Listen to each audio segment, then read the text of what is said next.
Bonjour, bienvenue dans le podcast Danse avec le chaos. Je suis Doc La Luna.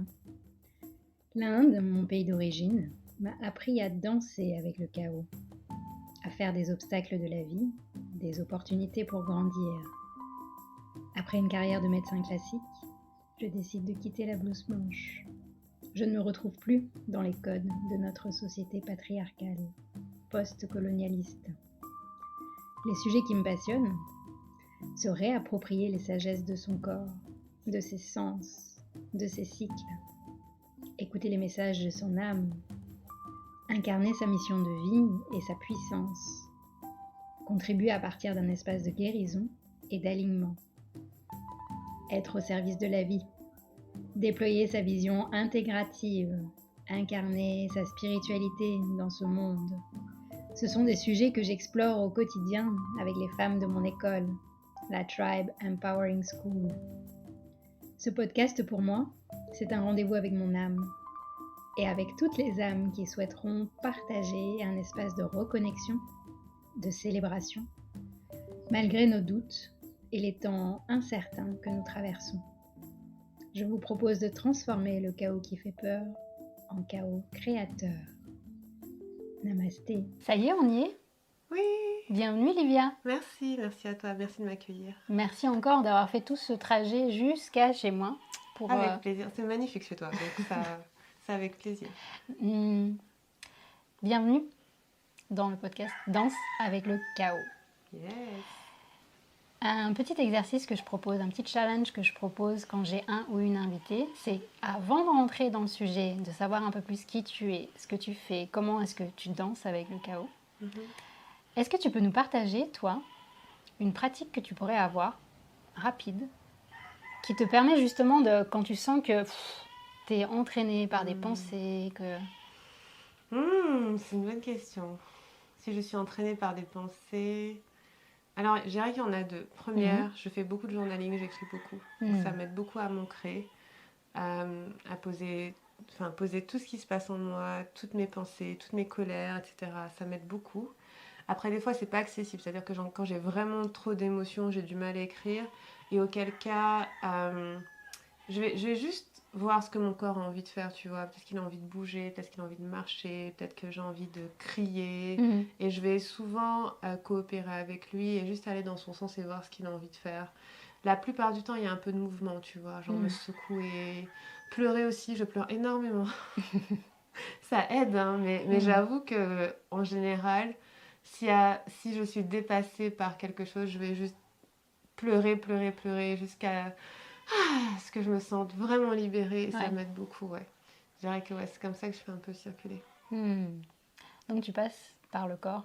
Je passe beaucoup par le corps. Ouais. Soit j'écris, soit je passe par le corps en général. Ouais. Yes. Ma deuxième question, c'est qui es-tu? Oh my god. C'est des questions philosophiques, ça. Qui je suis? Attends, je vais voir.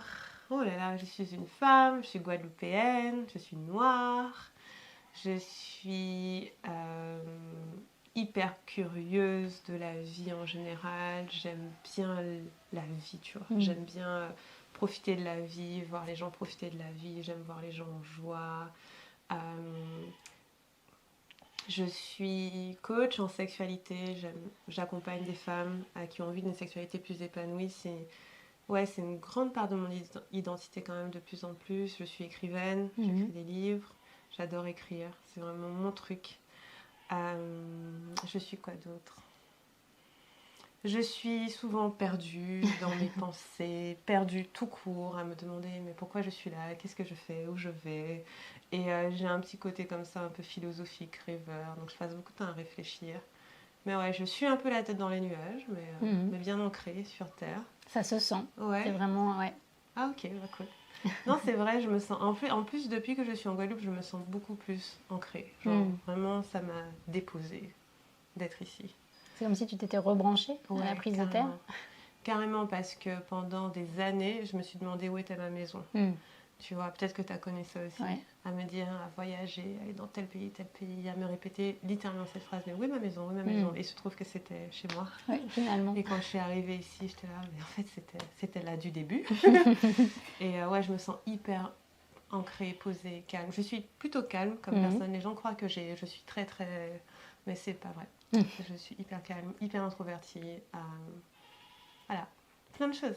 Yes, mais heureusement. C'est dur de répondre à cette question. Mais en tout cas, moi, j'aime bien l'ouverture. Et puis, on a encore un petit instant ensemble pour pouvoir aller découvrir un peu plus qui est Livia. Et moi, j'aime bien aussi partager avec les personnes qui nous écoutent ou qui nous regardent comment on s'est rencontrés. Ça aussi, ça fait partie en général de l'intuition qui émerge. C'est clair. Donc, moi, je te connais depuis quelques années déjà. Je te suis sur les réseaux sociaux. Nice.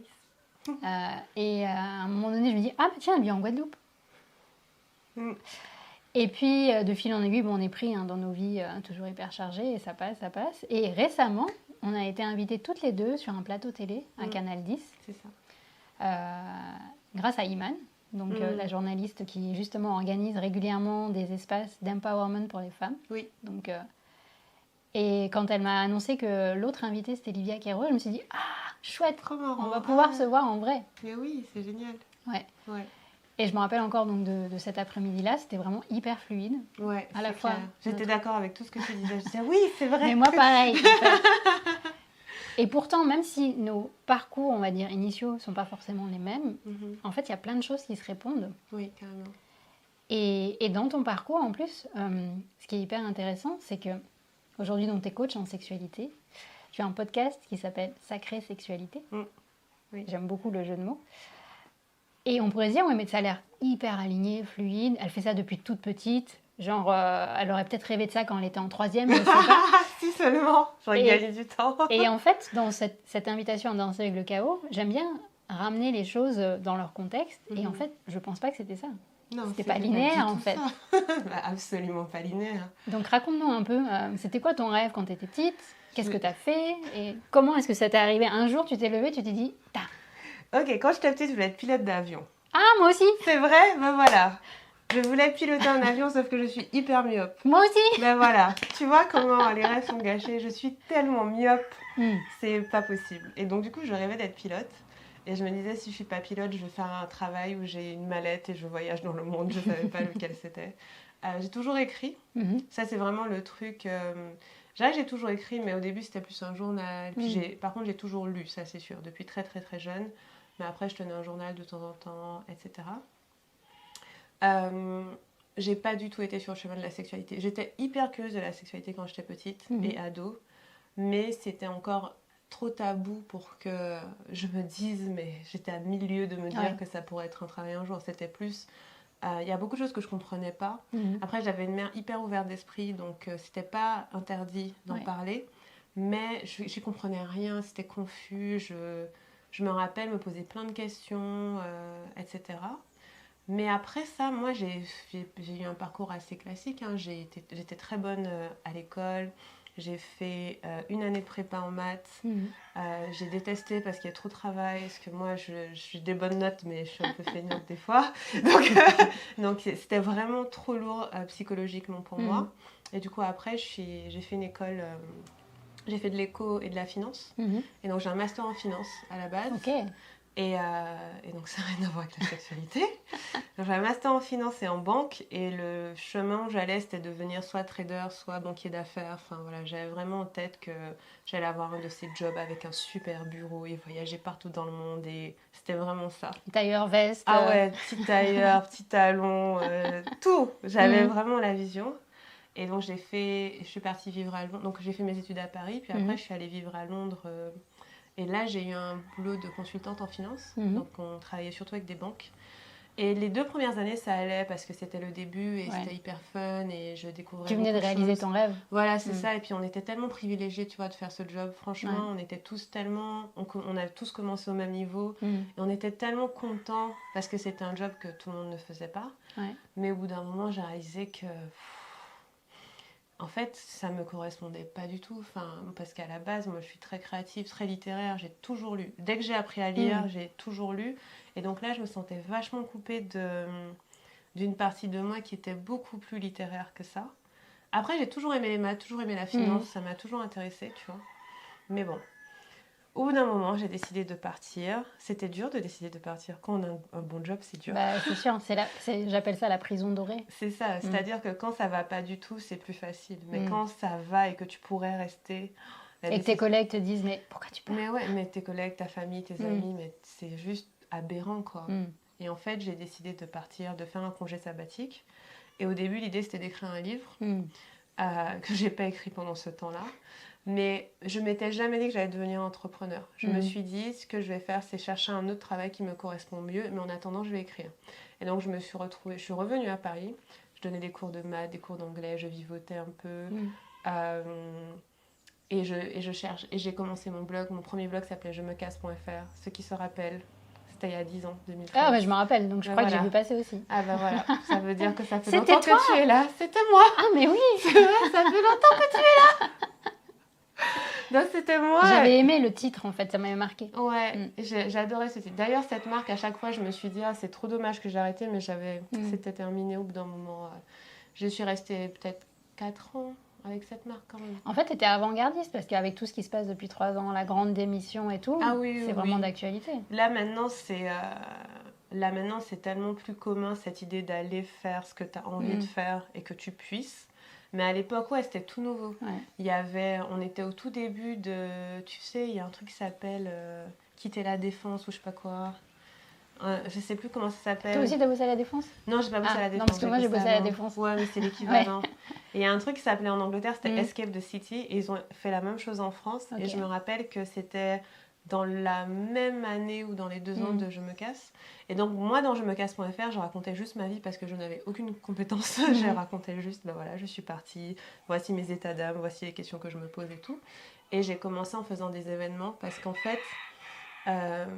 comme j'étais très novice dans ce monde de reconversion, d'entrepreneuriat, donc j'ai organisé des événements.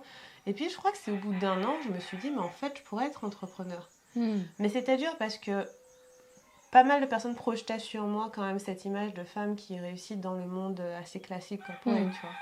Et donc, l'entrepreneuriat, c'était un peu pourquoi tu ferais ça, Et au final, je me suis dit, en fait, si, j'adorais avoir mon business et faire ce que je veux. Et donc, du coup, dans ta famille, il y a des entrepreneurs? Oui, ma mère était entrepreneur. En fait, les blocages sont jamais vraiment venus de ma famille. D'accord. C'était souvent d'autres gens. C'était, par exemple, mon ex de l'époque, ou bien des amis, ou bien des familles un peu plus éloignées. Mais c'était rarement, par exemple, c'était rarement ma mère ou mon père, tu vois. Parce que eux, ils ont tous les deux la même philosophie de tu fais ce que tu veux, du moment que t'es heureux.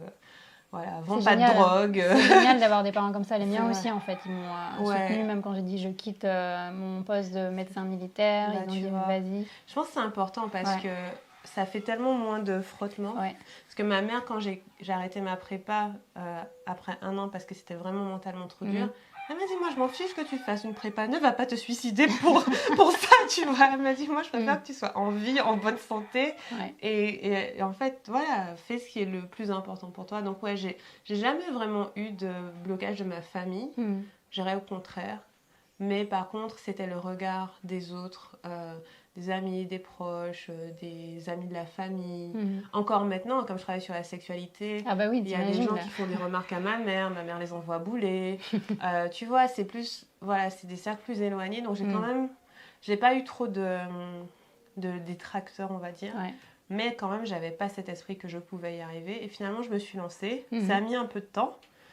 Quelques mois de galère, mais après je me suis lancée. Les premières choses que j'ai faites, c'était pour les personnes qui voulaient quitter leur travail. Ensuite, t'étais devenue conseillère d'orientation. Voilà, maintenant en fait, c'était presque comme si j'aidais à trouver leur créativité, tu vois, à trouver des idées pour pouvoir passer à autre chose. Parce que souvent les gens se disaient, j'ai pas d'idée, et en même temps, si j'ai une idée, est-ce qu'elle va rapporter? Et j'aurais dit, je sais comment répondre à ces questions. Et donc du coup, au début, j'ai fait ça. Je crois que j'ai fait ça pendant 2 ans. Après, ça m'a ennuyée parce que comme j'avais déjà une entreprise qui marchait, j'étais un peu déconnectée de l'avant en fait. Ouais. Et t'étais en train d'évoluer, donc du coup ton entreprise c'était aussi. compliqué pour moi d'aider des gens qui quittaient leur job, alors que pour moi ça me semblait évident maintenant. Et après j'ai accompagné des entrepreneurs, tout ce qui était business, rapport à l'argent, spiritualité aussi. Je commençais à devenir vachement connectée à ma spiritualité, j'ai une période connexion aux anges, canalisation, c'était trop kiffant. J'ai vraiment ouvert quelque chose là. Je me rappelle aussi que à une époque, je te suivais autour de l'abondance financière. Oui, c'est ça. Ouais. Ça, c'est un gros sujet dans ma vie et je continue de travailler dessus personnellement, j'en parle un peu. Mais ça a toujours été une question parce que je sentais qu'il y avait tellement plus qui était possible et donc j'ai accompagné sur ça.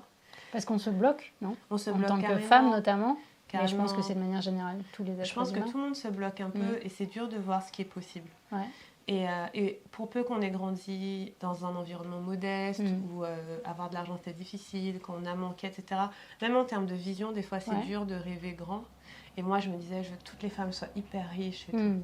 Mais en fait, ce qui s'est passé, c'est que j'étais encore là-dedans quand j'avais un ex, on a rompu. Et cette rupture était hyper difficile parce que la relation était très tendue.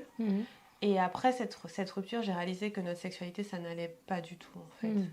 Quand j'étais dedans, je savais, mais je me disais peut-être que c'est ma faute, peut-être que c'est... Voilà, ça va passer... Voilà, peut-être que... Voilà. Mais en fait, quand j'ai quitté la relation, j'ai dit, mais en fait, non, il y a un problème de moi à moi avec ma sexualité. Donc, j'ai commencé à m'y intéresser pour moi. Aussi, j'avais commencé à écrire une histoire érotique depuis que j'avais 20 ans, que j'avais jamais fini. Mais c'était tellement un secret que j'avais oublié. Tu vois, j'en avais parlé à personne. Et donc, c'est comme ça que doucement, la sexualité est venue. Et puis en même temps, tout ça s'est passé dans le même mois après la rupture. Ah ouais? Ouais. En même temps, une personne sur Internet me dit, mais Livia, tu parles souvent d'être libre dans sa vie, mais tu parles jamais de sexualité. Et j'étais là, mais c'est vrai, j'en parle. Autant je peux parler d'amour de soi, de choses comme ça. Je me disais, mais c'est vrai, je n'ai jamais dit ce mot sur mon blog. Et ça faisait 4 ans que je l'avais. Non, 2013, 2017, 4 ans que je l'avais. Et je n'avais même pas, ne serait-ce qu'effleuré le sujet. Et en fait, quand elle m'a dit ça, je fais, mais c'est vrai. Et c'est là où tout est venu d'un coup, tu vois. Et je disais ça à des clientes à moi, je crois que la semaine dernière, que parfois ton chemin, t'as beau essayer de l'éviter, il te tombe dessus à un moment donné. Il te tombe dessus et tu peux pas t'y échapper. Et en fait, quand elle m'a posé cette question, je me suis posée avec mon carnet, je me suis dit, ok, qu'est-ce que je pourrais dire sur la sexualité? Et là, j'ai commencé à pleurer, j'ai vu qu'en fait, c'était hyper dur pour moi comme thème, que j'avais tout qui remontait, mon manque de désir, le fait d'avoir eu des relations qui n'étaient pas forcément bonnes pour moi, des personnes qui ne m'ont pas respectée, le fait d'avoir donné plein d'amour à beaucoup de gens, de ne pas avoir reçu un retour. Enfin, j'ai tout. Tout est sorti, quoi. Ah, tout est sorti. Et j'ai posté ce message et j'ai eu tellement de retours. Je me suis dit, mais wow, c'est fou. Parce que tout le monde disait, ah oui, moi aussi ça m'est arrivé. Je disais, sérieux? Je me sentais tellement seule là-dedans. Et je me rappelle, je l'ai posté en larmes. Hein. Je me suis dit, en fait, je vais pas me défiler, je vais le poster. Elle a demandé. Et en fait, elle a raison. Il y a un truc. Et je l'ai posté. Et à partir de là, c'était lancé. Alors, le truc aussi, c'est pourquoi c'était carrément chaotique. C'est parce que c'est pas comme si, à partir de là, je me suis dit, ok, je change de voix, tu vois. Pas du tout. Au contraire... j'ai commencé à m'intéresser personnellement à la sexualité, j'ai lancé 2-3 petites offres, etc. Mais j'ai continué à faire ce que je faisais avant pendant quand même longtemps. Et je dirais que ça m'a pris 3 ans après ça pour vraiment m'engager dans le sujet. Parce qu'à chaque fois, j'osais pas. Tu vois, tu disais, je vais rester dans ma zone de confort et faire un petit peu... C'est ça. C'était hyper confortable pour moi de parler de business, d'argent et tout, parce que déjà, ça marchait. Les gens aimaient bien quand j'en parlais. Je gagnais de l'argent, tu vois, donc... Et me dire, je vais aller dans la sexualité, ce que je faisais, c'est que je ramenais un peu. Mais c'était pas cohérent. Il y avait toujours... C'est comme si c'était 2 énergies tellement différentes. Tu essaies de mélanger de l'huile et de l'eau, tu vois. Alors, à chaque fois, je cherchais des ponts. Donc, pendant un moment, je parlais des ponts entre le sexe et l'argent. C'est intéressant. Mais c'était quand même pas ce qui m'intéressait vraiment. Moi, j'étais intéressée par la sexualité en tant que telle. Et limite, je m'intéressais de moins en moins à l'argent comme sujet. Pour moi, oui, mais j'en suis arrivée au stade où en fait c'est pas ma mission que toutes les femmes soient riches, c'est plus ma mission que toutes les femmes se sentent bien dans leur corps. C'est intéressant parce que du coup en t'écoutant je vois que s'aligner à sa mission c'est un travail de tous les jours. C'est pas tac, elles arrivent un jour et... C'est clair, et c'était dur pour moi parce que je me rappelle pendant 3 ans je disais à mes copines allez j'y vais à fond dans la sexualité. Non, mais en fait, vas-y, je lance un programme sur l'argent. Allez, j'y vais à fond. Ça te rattrape, quoi. C'est moqué de moi, tu vois. Elle me disait, non, mais Livia, il y a un moment, il va falloir y aller. Je disais, mais non, mais c'est bon, je peux faire les deux et tout. Et en fait, non, je ne pouvais pas faire les deux parce que dans les faits, comment je me sens avec le thème de la sexualité, je me sens comme ça avec aucun autre thème. Ouais. J'adore, ça me passionne, j'ai plein d'amour aussi pour les gens. Je le sens, j'ai fait quelques expérimentations que tu proposes cool. Quand on rentre dans ton site et que tu proposes justement d'expérimenter, de se connecter à sa sacrée sexualité. Ouais. Et on sent que c'est vraiment... j'adore, j'aime trop. Et en fait, ce que j'aime, c'est que j'ai l'impression d'aider les gens dans quelque chose de vraiment fondamental. Je dis pas que le business et l'argent, c'est pas fondamental, mais je dis que ça intéresse pas tout le monde et qu'en plus, tout le monde n'a pas les mêmes rêves ou besoins par rapport à ça, tu vois. Et je me sentais moins passionnée. Je suis très passionnée pour moi. Genre, je suis hyper intéressée par mon business et comment il marche et tout, parce que je trouve que c'est intéressant. Mais je me sentais moins connectée... Dans la transmission. Dans la transmission, exactement. Et je réalise de plus en plus qu'en fait, si tu me demandes de transmettre sur l'un, sur l'autre, c'est le jour et la nuit. Ouais. Je peux te raconter mon chemin sur l'argent, mais c'est pas du tout pour moi la même énergie que si on parle de la sexualité, parce que le truc qui s'est passé aussi, c'était que j'ai eu un autre flash hyper puissant pour cette mission. C'est que je crois que c'était 1 an ou 2 après, j'ai eu des visions, je commençais à avoir des visions. Et c'était des visions d'enfants qui avaient souffert dans leur sexualité, tu vois. Et là, je te jure, ça m'a pris au cœur. Et je me suis dit, non, je peux pas m'en échapper. Ouais. Et ma mission, entre guillemets, c'est de rendre le monde plus sain sexuellement pour les enfants. Je travaille avec des femmes adultes, mais je sais qu'à un moment donné, je travaillerai aussi pour les enfants. C'est juste pas le moment pour moi. Mais en fait, c'est trop important. Il y a un moment où c'était juste trop important. Et là, ça va faire 2 ans qu'on est focus dessus, quasiment sans distraction. Après, de temps en temps, je lance des choses à côté, mais c'est vraiment tout petit par rapport à ce qu'on fait. Donc, c'était pas du tout linéaire. Pour répondre à ta question, c'était l'inverse de linéaire. Mais c'est encourageant, parce que quand je vois où tu en es là aujourd'hui, vraiment en train de transmettre ce qui vibre en toi... J'espère que ça vous inspire ça aussi, c'est que du coup, vous aussi, si vous vous sentez appelé par quelque chose d'intérieur qui a vraiment besoin d'émerger, c'est ok si c'est pas linéaire, justement. Carrément. Si tu connais pas la destination finale. Non. Et même quand j'ai choisi d'y aller à fond, c'était hyper flou parce que c'est un thème très vaste. Je ne savais pas de quoi les gens avaient besoin. Il y a plein de préconceptions, il y a plein de tabous, il y a des choses dont les gens n'osent pas parler, etc. Donc, c'était pas facile à naviguer. Et il n'y avait aucun guide, il n'y a personne qui peut me dire voici comment tu vas mener ton business sur la sexualité, Livia. Ça n'existe pas pour l'instant. Sinon, il y a des sexothérapeutes. Oui, voilà, c'est ça. Et ce qui est intéressant dans ton approche, parce que j'ai vu aussi certaines de tes masterclass, c'est que tu vas vraiment travailler les traumas. Oui, c'est qu'en plus de coach en sexualité, je suis coach en soins des traumas. Donc j'ai fait une 2e formation parce que j'ai trouvé ça fascinant aussi. Tu vois, en fait, quand j'ai commencé à travailler, quand j'ai fait ma formation à moi en sexualité, au bout de 3 semaines, j'ai un trauma personnel qui s'est réveillé. Et je me suis dit, mais c'est quoi ce truc ? C'est un truc de quand j'étais toute petite. Et je me suis dit, mais c'est quoi cette histoire ? Et ça m'a déboussolée. Et je me suis dit, je peux pas personnellement accompagner les gens en sexualité sans rajouter une dimension trauma parce que je ne sais pas ce qui peut remonter. Et puis après, quand j'ai commencé à me former au trauma, j'ai été passionnée par le chemin, en fait. On appelle ça la croissance post-traumatique. Quand tu traverses ton trauma, en général, tu deviens encore plus puissant et tu grandis tellement plus... tu passes de là à là, quoi. C'est une résilience, en fait. Voilà, c'est ça. Il y a un côté résilient, il y a un côté aussi où si tu n'avais pas le trauma, tu n'aurais pas eu à faire ça.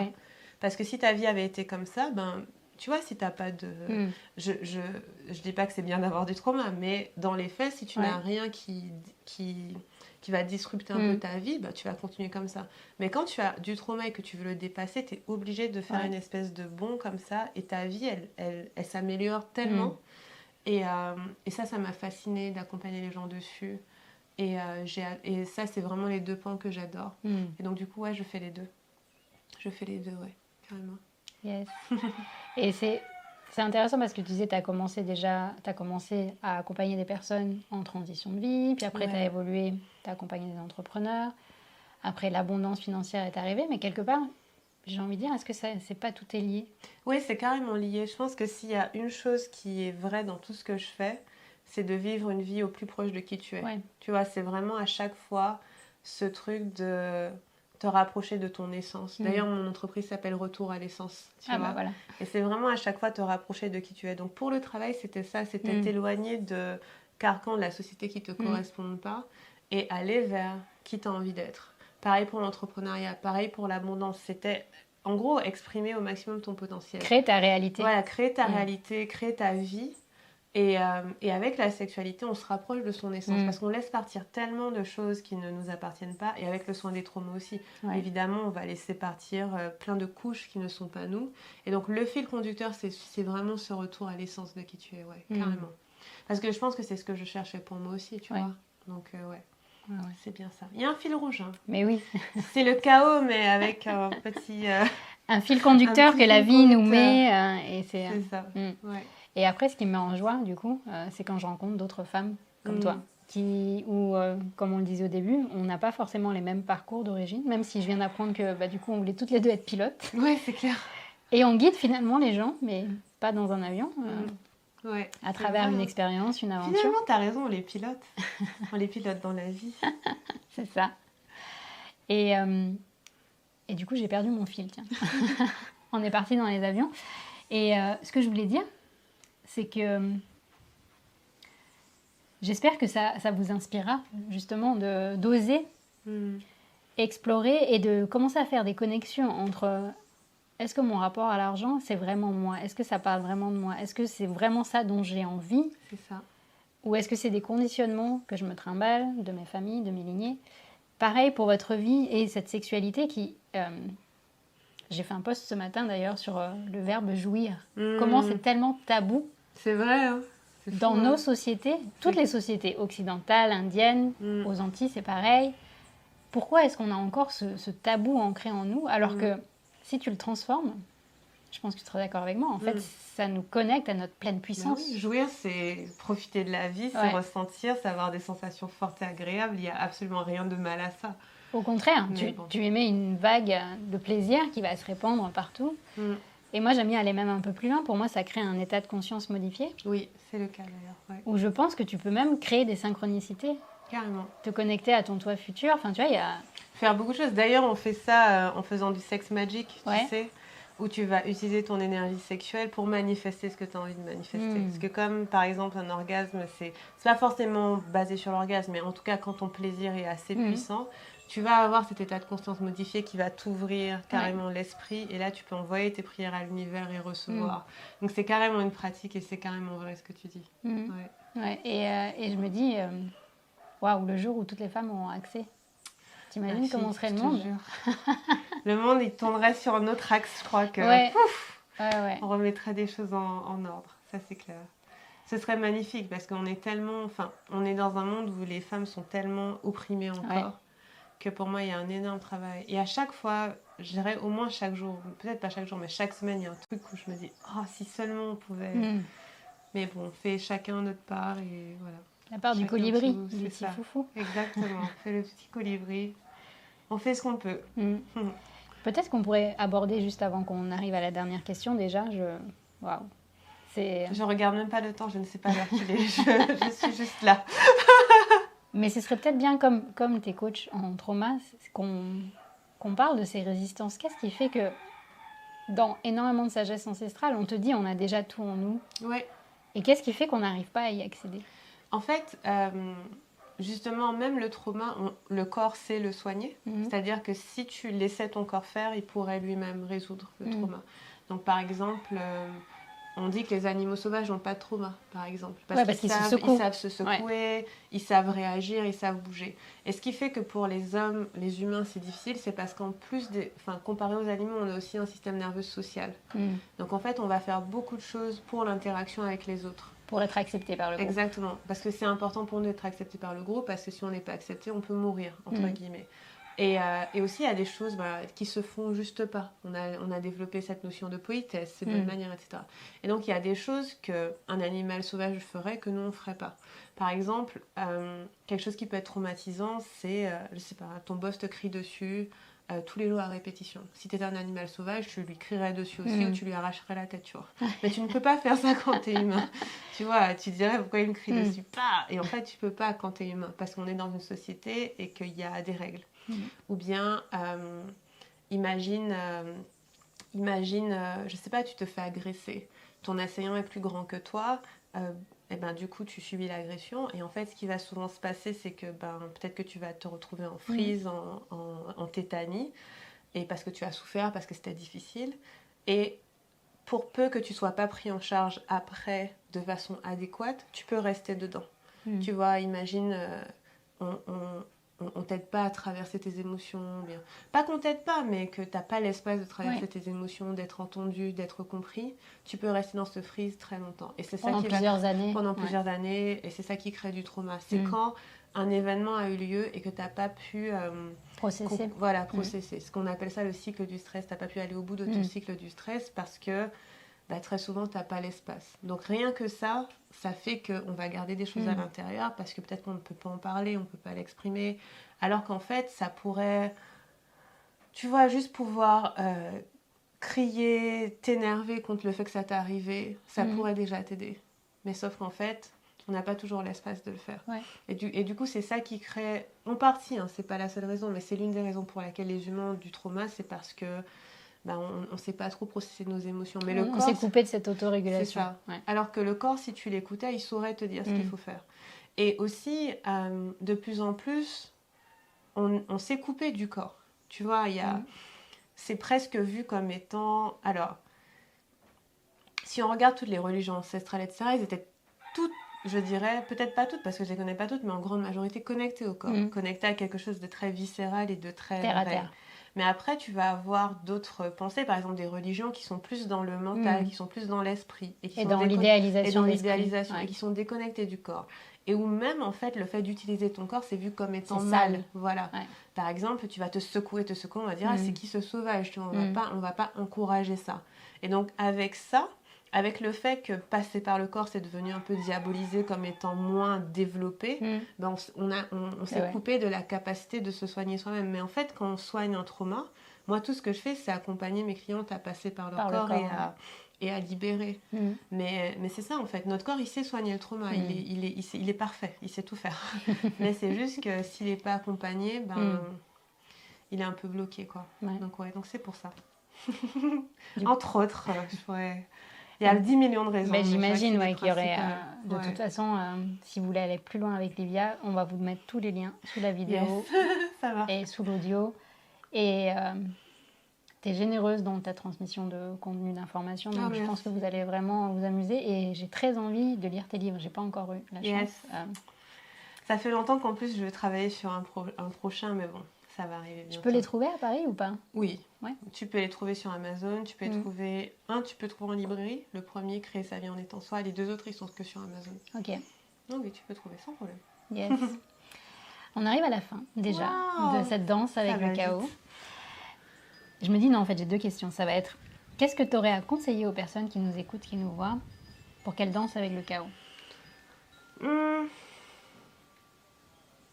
De considérer que le chaos fait partie de la vie, que c'est pas une chose à éviter. Parce que je pense qu'on se dit parfois que c'est censé tout le temps être calme et tout le temps être posé et linéaire. Or, la vie elle-même n'est pas comme ça. Si tu regardes les vagues de la mer, elles ne sont jamais toujours les mêmes. Ouais. C'est la houle change, elles vont plus ou moins loin, elles sont plus ou moins fortes. Donc le chaos, c'est normal.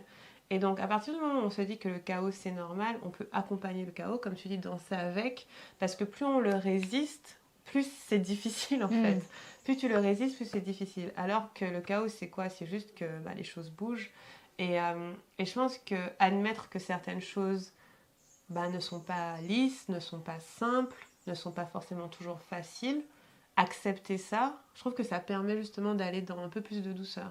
Plutôt que de se dire, oh mon Dieu, ça devrait être comme ci, comme ça, et se prendre la tête à vouloir cadrer les choses, se dire, écoute, c'est le bordel, mais on fait avec. Allons-y jusqu'au bout. Allons-y, voilà. Ouais. Écoute, c'est le bordel, mais vaille que vaille. Moi, je dis toujours, d'une façon ou d'une autre, on va y arriver, donc ça va aller. Et moi, mon chéri dit toujours, tout va bien se passer. C'est sa phrase préférée. C'est pas mal, ça. Voilà. Voilà. Tout va bien se passer. Il y a toujours quelque chose au bout du chemin. Ouais. C'est quoi ton rêve? Pour les humains, pour toi, pour... que les enfants soient en sécurité, c'est mon rêve. Seigneur, si seulement si je pouvais faire comme ça, ce serait mon rêve. Après, je sais pas à quel point c'est accessible, peut-être dans des millénaires. Mais mon rêve, ce serait vraiment que les enfants qui sont des innocents pour la plupart, j'imagine, soient en sécurité physique et sexuelle.